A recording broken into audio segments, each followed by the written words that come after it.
नमस्कार। जय जय राम, जय सिया राम, जय हो बागेश्वर धाम सरकार, जय हो हनुमान जी महाराज। मेरे प्यारे सभी दर्शकों, आज की इस वीडियो में एक बहुत ही सुंदर, जबरदस्त और हैरान कर देने वाले कुछ ऐसी ही कहानियां लेकर के आया हूं कि एक राजा जबरदस्ती अपने ही नगर में काम कर रहे उस मजदूर की बीवी के साथ में विवाह कर लेता है। फिर उस राजा ने एक भगवान के भक्त, उस बागेश्वर भक्त के साथ में ऐसा क्या करामात करता है कि जिसको जान करके वाकई आपकी रूह कांप जगे। फिर जो राजा के साथ में ऐसा भगवान का कहर बरसता है कि जिसके बाद शायद आप सोचने पर मजबूर हो जाएंगे। इसलिए आप इस कहानी के अंत तक अवश्य बने रहिए। यह कहानी जो बहुत ही प्राचीन कहानी है, हमारे बाबा दादा अक्सर लोग इस कहानियाँ को कहा करते थे। इसलिए इस कहानी के यदि आप अंत तक बने रहते हैं तो आपके जीवन में बहुत कुछ सीखने को भी मिलेंगे और आपके जीवन में ऐसा कुछ न कुछ सकारात्मक बदलाव भी होने को मिलेंगे। तो चलिए हम लोग इस प्राचीन कहानी को बिना देरी किए शुरू ही कर देते हैं।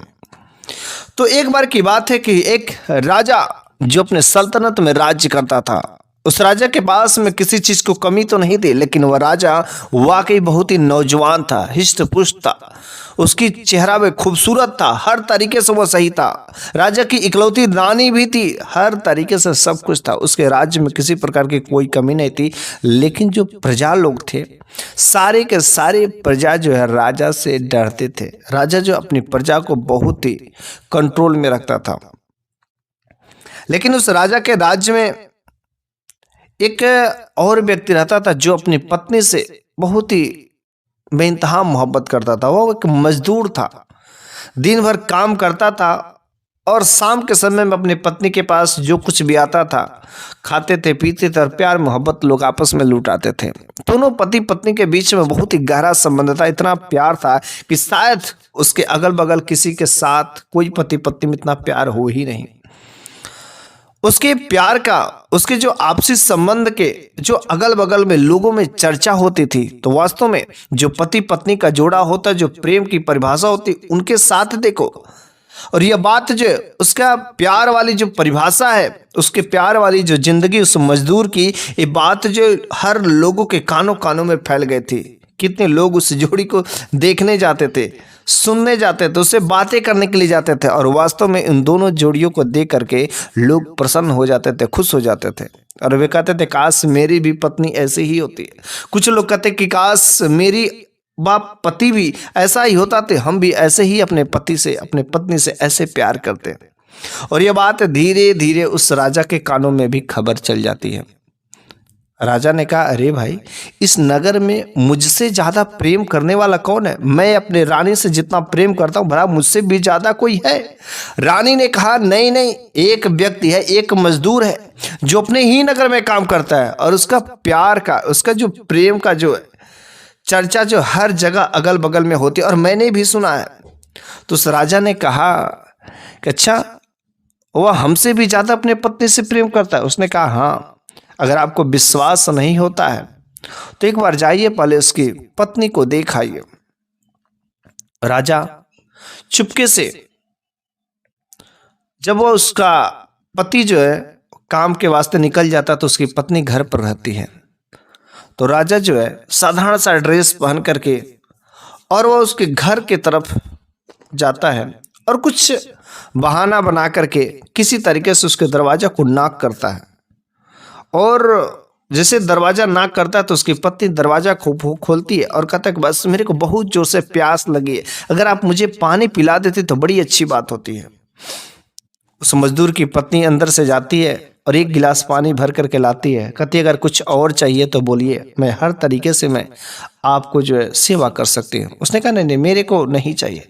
लेकिन वह राजा जब उस मजदूर की पत्नी को देखता है तो वाकई वह मोहित हो जाता है, क्योंकि उस मजदूर की पत्नी इतनी खूबसूरत थी कि शायद उस राजा को देख करके उसका दिल जो जीत लेती है। उस राजा के अंदर का शैतान जाग जाता है, उस राजा के अंदर का हैवानियत जाग जाती है।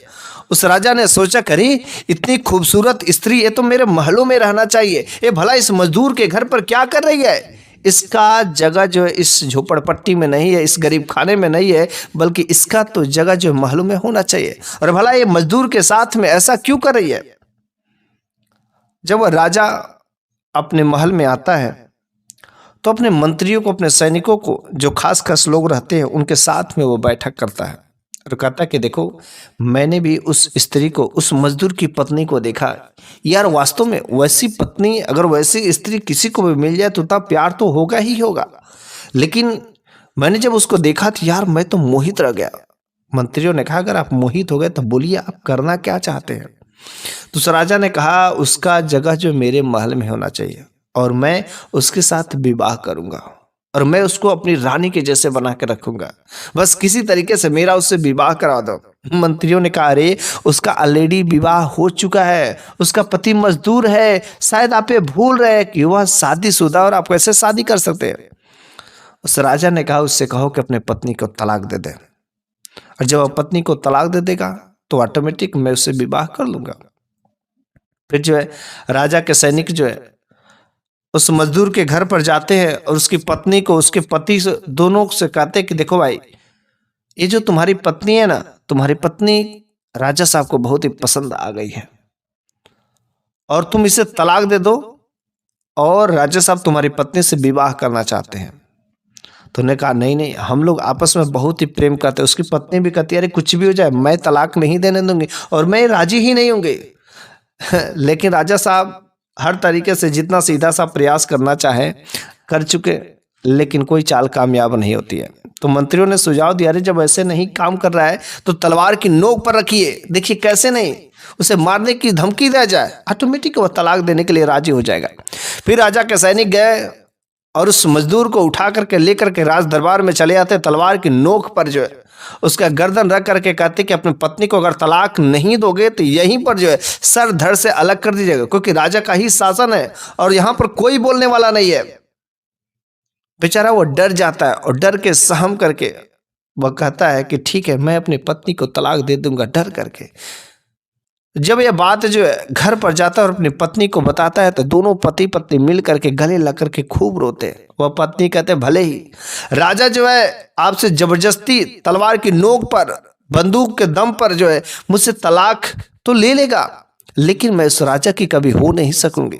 राजा भले ही मेरे साथ हम बिस्तरी करेगा, मेरे साथ में सोएगा, लेकिन मैं उसकी नहीं रहूंगी, इसका चिंता बिल्कुल ही। मैं आपकी हूं और मैं आपकी ही हमेशा रहूंगी। मेरा मन तो आपके साथ में रहेगा, मेरा दिल तो आपके पास रहेगा, भले ही कुछ भी हो जाएगा मैं हमेशा आपकी ही रहूंगी। दोनों पति पत्नी का इतना प्यार। और फिर उस व्यक्ति ने अपने पत्नी को तलाक दिया और राजा ने उस स्त्री से शादी कर लेता है। स्त्री से शादी कर करके वह जो अपने महल में लेकर के चले आता है, लेकिन वह स्त्री बिल्कुल ही खुश नहीं रहती है। जितने भी उस दरबार में मंत्री थे, सिपाही थे, सारे के सारे राजा की तरफ, क्योंकि राजा ने कुछ ऊंची रकम पैसे सबको फेंक करके अपनी तरफ मोहित कर लिया था, अपने जाल में फंसा लिया था। उसके खिलाफ कोई बोल नहीं सके, अगर कोई कुछ बोलता तो उसे ऊंची ऊंची रकम जो है पैसे दे करके उसका मुंह बंद करवा दिया जाता था। किसी ने कोई जो है राजा के खिलाफ बातें नहीं की, बल्कि यह काम करना बहुत ही गलत था कि राजा जो किसी पराई स्त्री को, किसी दूसरी विवाहित स्त्री के साथ में वो जो जबरदस्ती तलाक दिलवा करके उससे शादी करता है, उसके साथ जो जीनाकारी का काम करता है, अपने हवस की प्यास को बुझाता है, ये तो सरासर अन्याय है। रानी राजा के खिलाफ बोलने की कोशिश करती है, लेकिन रानी को भी मारने पीटने की धमकी दे करके उनका भी मुंह जो बंद करवा दिया जाता है। फिर वह राजा जो ऐसो आराम की जिंदगी गुजार रहा होता है। उस राज्य में किसी की हिम्मत नहीं होती है कि सच बात जो बोला जाए, ये सच बात कि राजा ने गलत किया है, किसी को पता नहीं चलता है। लेकिन यह बात जो फैलते फैलते फैलते अंदर ही अंदर दूर, कुछ दूर तक पहुंच गई थी, लेकिन किसी की हिम्मत नहीं कि बोलने की। उस जो है नगर के कुछ दूरी पर जो एक साधु महात्मा थे और उस राजा का बड़ा ही दूर दूर तक नाम सुने थे, बड़े भले राजा है, ये है वो है। लेकिन जब उसके कानों में यह खबर पहुंचती कि राजा ने एक मजदूर की स्त्री को जबरदस्ती जो उसके साथ में विवाह करा, तलवार की नोक पर जो तलाक दिलवा कर उसके साथ जो विवाह किया, अरे ये राजा है कि राक्षस है? अरे भला ये राजा और प्रजा की क्या रक्षा कर सकता है जब अपने ही गलत काम कर सकेगा। वह जो महात्मा को, वे साधु बाबा जो भगवान के प्रिय भक्त थे, उन्हें देखा नहीं जाता है और वह वहां से उठते हैं और डायरेक्ट जो राजमहल में आते हैं और कहते हैं कि आज कुछ भी हो जाए, मैं भले ही मर जाऊंगा। अपने सर पर वह कफन बांध करके बाबा जी आते हैं और कहते हैं कि राज दरबार में मेरे को जाना है। सैनिकों ने रोकने का कोशिश किया, लेकिन वह जो है राजा साहब के दरबार में गए। उस भक्त ने कहा, उस साधु बाबा ने कहा कि देखिए राजा साहब, क्या मैंने ये सब जो बातें सुनी है ये सच है? आप कह दीजिए कि मैंने जो कुछ भी बातें सुनी है कि आपने जबरदस्ती एक मजदूर को तलवार की नोक पर रख करके उसकी बीवी से तलाक दिलवा करके आपने शादी किया, ये बात सत्य है? कह दीजिए कि झूठ है, ये बात ऐसी हो ही नहीं सकती। राजा ने कहा, नहीं महाराज, आपने जो सुना ये सत्य है, लेकिन आप इस बात को यहीं पर बंद करिए, आगे मत फैलाइए। उस महात्मा ने कहा, अगर महाराज आपने अगर एक काम किया होगा ना, और मैंने जो कुछ भी सुना, अगर ये बात सत्य है तो अवश्य आपने बहुत बड़ा गलत काम किया है, बहुत बड़े अपराधी है आप। और शायद आपको नहीं पता है कि तलाक जो कर देना जो है, अगर मन से कोई तलाक नहीं देता, उसका मन अगर उसका अपने पति के पास में रहता है, एक कागजी कार्रवाई करने से उसका जो तलाक नहीं होता, ये शादी विवाह गुड्डी गुड़िया का खेल नहीं होता है। एक कागज के दो चंद पेपरों से ये तलाक देने से उसका दिल नहीं छूट जाता, उनका रिश्ता खत्म नहीं होता है। और जो आपने किया है बहुत ही गलत किया है, यह बिल्कुल ही अन्याय है, अनुचित है। राजा ने सोचा कि ये शायद ये अब मेरी बात ज्यादा बोलेगा, ये साधु बाबा को कुछ ना कुछ ऐसी करना है, सजा देना ही पड़ेगा। लेकिन राजा ने सोचा कि शायद इसके भी आगे कुछ ऊंची जो है पैसे फेंका जाए तो इसका मुंह बंद हो जाएगा। राजा ने उसके आगे जो है कुछ पैसे की डिमांड करते हैं कि इतना पैसे रख लो, लेकिन उस महात्मा ने आगे पैर फैला दिया। तो उस राजा ने कहा कि आखिर बोलिए, आप जो कितने पैसे लेंगे, बस इस बात को आगे मत फैलाइए। उस महात्मा ने कहा, अरे इसका तो जवाब तो मेरे पैर ने ही दे दिया। अरे मैं उन लोगों में से नहीं हूं कि जो मैं किसी के आगे हाथ फैलाता हूं, बल्कि मैंने तो पैर फैला दिया, और मैंने आपके इन जो रिश्वतखोरी पैसों को मैं लात मारता हूं। मेरे को यह नहीं चाहिए, बल्कि मैं तो सच्चाई पर था कि आपने हाँ यह काम जो गलत किया है तो गलत किया है। राजा साहब को गुस्सा आ जाता है, खून खौल उठता है कि यह साधु महात्मा ये मेरे खिलाफ बोलने की सोच रहा है, शायद इसको मेरे बारे में पता नहीं है। तुरंत उस राजा ने अपने सैनिकों को बुलवाया और कहा कि इसे ले जाकर के जेलखाने में डाल दिया जाए, और जेलखाने में डालकर इसके ऊपर जो 80 कोड़े की बौछार किया जाए। बस उस महात्मा को ले जाकर के जेल में डाल दिया गया और उसके ऊपर जो कोड़ों की बौछार की जाने लगे। वो जो महात्मा जितने कोड़े गिरते हैं वह बार बार अपने प्रभु को, अपने भगवान का ही नाम याद करते हैं, क्योंकि भगवान के वे भक्त थे, और कहते कि हे भगवान, आज देख मैंने सच्चाई पर और जो कुछ न्याय है मैंने उसी चीज के सत्य के रास्ते पर चला, और मेरे साथ ऐसा हो रहा है, ये क्या ये उचित है? अरे तू कब इसका न्याय करेगा? लेकिन भगवान अपने भक्तों की परीक्षा जरूर लेता है, देखते वह कब तक टिका रहता है। उसके साथ में 80 कोड़े की बारिश होती है, दोनों के दोनों हाथ टूट जाते हैं, हाथ उठने लायक नहीं रहते। 80 कोड़े वह जो सह जाते हैं, चिल्लाते रहते हैं, लेकिन हर बार अपने प्रभु, अपने भगवान को ही याद करते हैं कि भगवान अरे कब तू इसका न्याय देगा? ये जो हो रहा है क्या उचित है?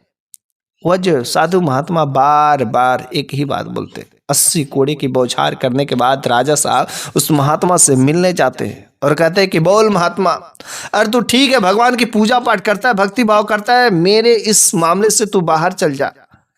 और महात्मा तब भी एक ही बात बोलते हैं कि राजा साहब, आपने बहुत गलत काम किया है, आपने बहुत ही नाइंसाफी की काम किया है। जबरदस्ती किसी का से तलाक दिलवा करके शादी करना ये अच्छी बात नहीं है। जब तक कि दिल से दिल नहीं मिलते हैं, उसका दिल उसके पास में, उसका मन उसके साथ में, और आप उसके साथ में अगर हम बिस्तरी करें तो बिल्कुल ये गलत काम है, आपने अन्याय किया है।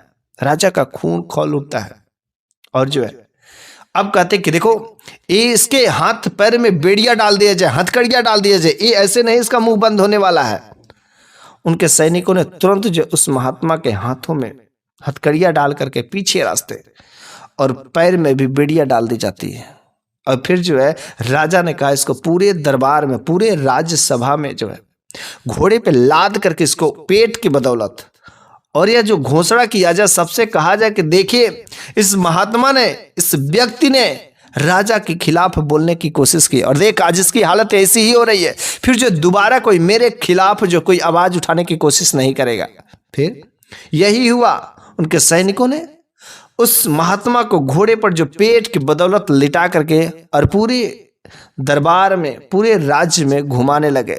बेचारे वे दर्द से चीख रहे थे, चिल्ला रहे थे, और उसके जो सैनिक थे बस एक ही बात की घोषणा कर रहे थे कि देख, इस व्यक्ति ने, इस महात्मा ने, इस साधु ने, जो अपने आप को भगवान का बहुत बड़ा पुजारी समझता है, और इसने राजा साहब के खिलाफ जो बोलने की कोशिश की। देख आज इसका भगवान कैसे बचाता है, और ये देख रहे साधु वैसे मर ही जाएगा लेकिन इसका भगवान नहीं बचाने आएगा।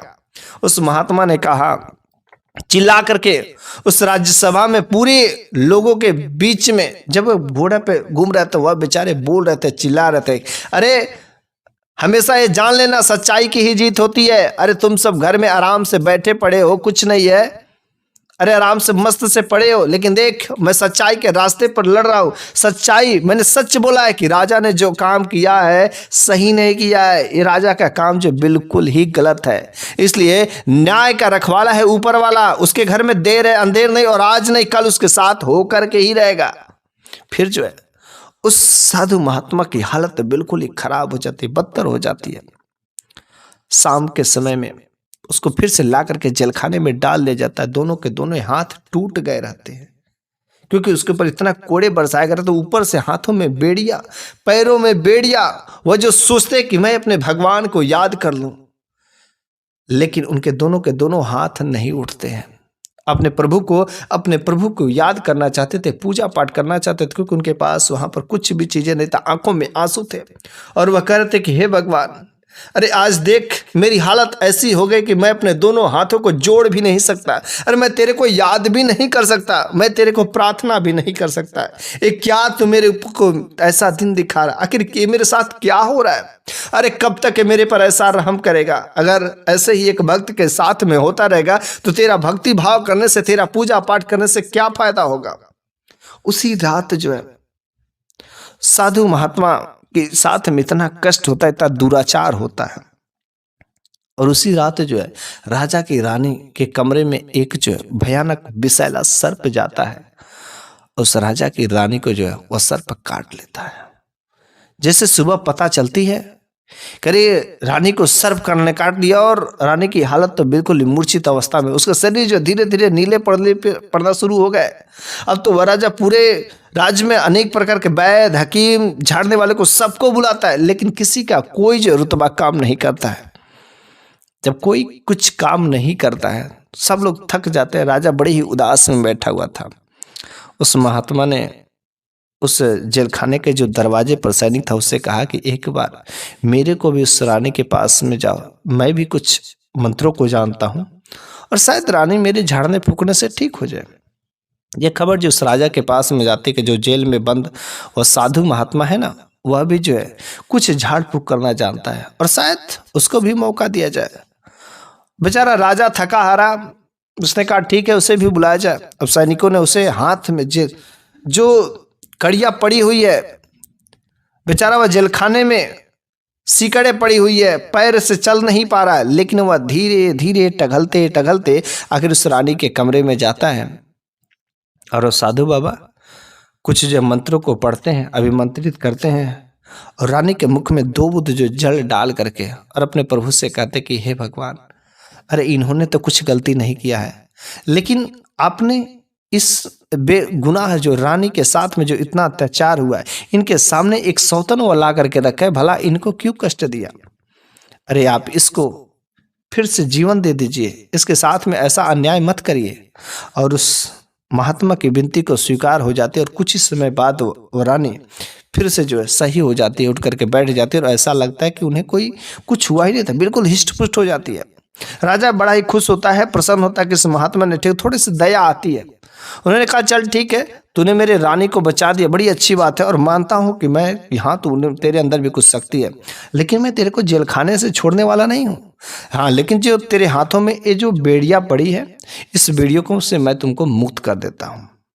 और इस तरीके से उस साधु महात्मा को बेड़ियों से मुक्त कर दी जाती है। और उस दिन जो है राजा प्रसन्न होकर के उस महात्मा को भोजन वोजन अच्छे से करवाते हैं, और फिर से ले जाकर के जेल खाने में बंद कर देते हैं। जब फिर से जेलखाने में बंद कर देते हैं तो भी उस महात्मा ने एक ही बात कहा कि राजा तू चाहे तो मेरे को कैदी में रख, चाहे को मेरे को तू जेलखाने में रख, कहीं पर भी तर रख, लेकिन मैं जो सच्चाई है हमेशा उस सच्चाई पर ही रहूंगा कि हाँ ये जो सत्य बात है होती ही होती है। आपने गलत काम किया है, उस मजदूर की पत्नी के साथ में गलत काम किया है, जबरदस्ती आपने उसको तलाक दिलवा करके शादी की अपने रानी के साथ में, आपने धोखाधड़ी काम किया है ये आपने। जैसे ही राजा इस बात को जब साधु महात्मा के मुख से सुनता फिर से खून खौल उठता और तुरंत उसे जेलखाने में ले जाकर के डाल देता था, लेकिन वह राजा अपनी हार नहीं मानने वाला था। और उसी दूसरी रात वह महात्मा समझ जाते कि यह राजा जो बहुत ही जिद्दी है, ये अपनी गलतियों को मानने वाला नहीं है, अब तो इसके साथ में कुछ ऐसे ही करामात करना पड़ेगा जिससे पूरे के पूरे जो दरबार में लोग हैं, सारे के सारे जो लोग हैं अचंभित हो जाए, दंग रह जाएगा। और फिर वही हुआ। उसी रात्रि के समय में राजा के शरीर में अचानक तेज दर्द उठता है। जैसे दर्द उठता है कि राज दरबार के जितने भी लोग रहते हैं वहां पर उपस्थित हो जाते हैं। अगल बगल के जितने भी लोग रहते हैं उस राजा के कष्ट को देख करके हैरान रह जाते हैं, कितना दर्द, इतना पीड़ा। वैद्य हकीम रातों रात जो वहां पर आ जाते हैं, लेकिन राजा के शरीर का दर्द जो कम होने का नाम नहीं लेता। और कुछ ही समय में राजा के शरीर का दर्द इतना बढ़ जाता है कि वो जो मूर्छित हो जाते हैं। और मूर्छित होने के बाद फिर से जब उन्हें होश आता है तो उनका शरीर जो बिल्कुल बदल चुका था, एक अजीब रंग का कुछ ऐसा ही जानवर में बदल गया था कि शायद उन्हें इसका पता ही नहीं।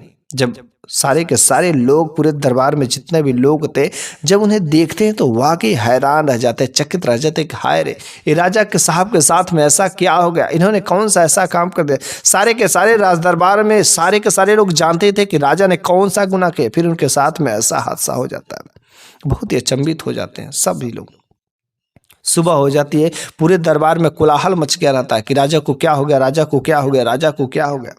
यह बात जो है उस साधु बाबा के पास में भी पता चलती है। वो रानी जो थी काफी जो भगवान को मानने वाली थी, और वह रानी पहले ही समझ जाती है कि बस उस साधु महात्मा के साथ में ऐसा अत्याचार करने के वजह से हुआ। वह आते ही जेलखाने में बंद जो है उस साधु बाबा के चरणों में रानी गिर जाती है और कहती कि मेरे पति को बचा लीजिए, मेरे पति को बचा लीजिए। उसने कहा हाँ मैं आपके पति को बचा लूंगा, कोई दिक्कत नहीं है, कोई अफसोस नहीं, लेकिन भला वह राजा अगर अपनी गलतियों को अफसोस करे तब तो ठीक है, वरना फिर से वही रहेगा।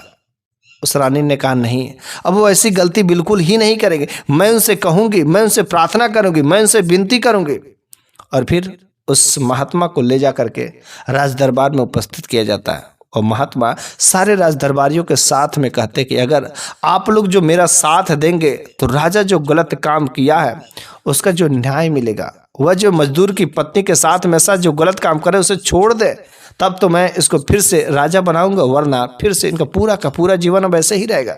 सारे के सारे मंत्री, संतरी, राज दरबार, राजा की जो पत्नी रानी थी, सभी लोग यही प्रार्थना करते कि नहीं महाराज, आपके साथ में अत्याचार हुआ ये मैं मानता हूँ, और राजा साहब ने भी गलत किया, हम सभी को पता है, लेकिन हम लोग जो बस कुछ पैसों की मोह माह में पड़ गए थे, जिसकी वजह से राजा के खिलाफ बोलने की हिम्मत नहीं हुई।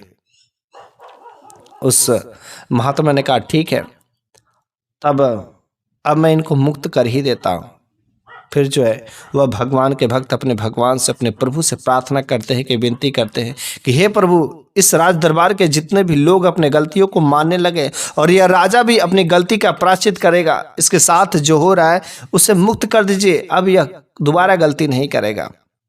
और उसके ऊपर उस भक्त ने, उस बाबा जी ने कुछ जल लेकर के मंत्रों को अभिमंत्रित करके उस जानवर के ऊपर फेंक देते हैं, और जैसे जानवर को ऊपर फेंकते हैं वह फिर से जो है राजा बन जाते हैं। लेकिन जैसे ही राजा बनते हैं तुरंत जो है इंसानी शरीर पाते ही उनको अपने गलतियों का आभास हो गया रहता कि मैंने कौन सी गलती की है, और तुरंत जो है उस महात्मा के चरणों में गिर करके माफ़ी मांग लेते कि महाराज मेरे आपको माफ़ कर दीजिए, मैंने आपके साथ में बहुत गलत काम किया, मैंने आपके ऊपर अत्याचार किया, मैंने आपके ऊपर कोड़े बरसाया, और देखिए आज मेरे को भी इतना ही दर्द हुआ कि जितना आपको जो कोड़ों बरसाने के साथ में दर्द हुआ। पहले तो मेरे शरीर में उससे भी अधिक जो दर्द हुआ, जब मैं चीखे रहा था, चिल्ला रहा था, तो ऐसा लग रहा था कि मेरे ऊपर कोई कोड़ों की बरसात कर रहा है। क्योंकि मैंने आपके साथ में वैसा किया था। फिर जो मेरा शरीर जो एक अजीब जानवर में भी तब्दील हो गया महाराज, आप बहुत ही अंतर्यामी है, मेरे को माफ़ कर दीजिए। और मैंने जो गलती की मेरे को पता चल गया, आप अब जैसा कहेंगे वैसा ही करेंगे।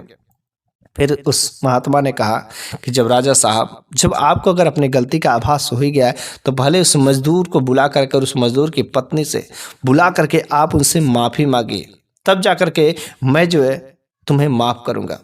राजा मजदूर और मजदूर की पत्नी दोनों को बुला करके सामने उनके आगे वह माफ़ी मांगता है और वह मजदूर से कहता है कि मुझसे बहुत बड़ी गलती हो गई, मैं जो है मोह माया के बस में कुछ मेरी शैतानी जो है अंदर का शैतान जग गया, हैवान जग गया, जिसके वजह से मैं तुम्हारी बीवी के साथ में ऐसे गलत काम कर दे, भाई मेरे को माफ़ कर दो।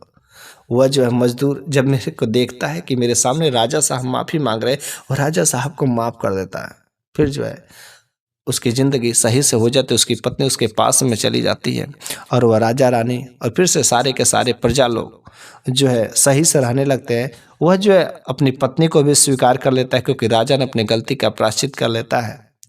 और फिर जो है वह राज दरबार सही से हो जाता है और साधु बाबा को भी मुक्त कर दिया जाता है। बस आज की ये कहानी यहीं पर समाप्त हो जाती है। अगले वीडियो में एक नई शानदार कहानी के साथ में लेकर के अवश्य ही हाजिर होऊंगा। तब तक के लिए धन्यवाद।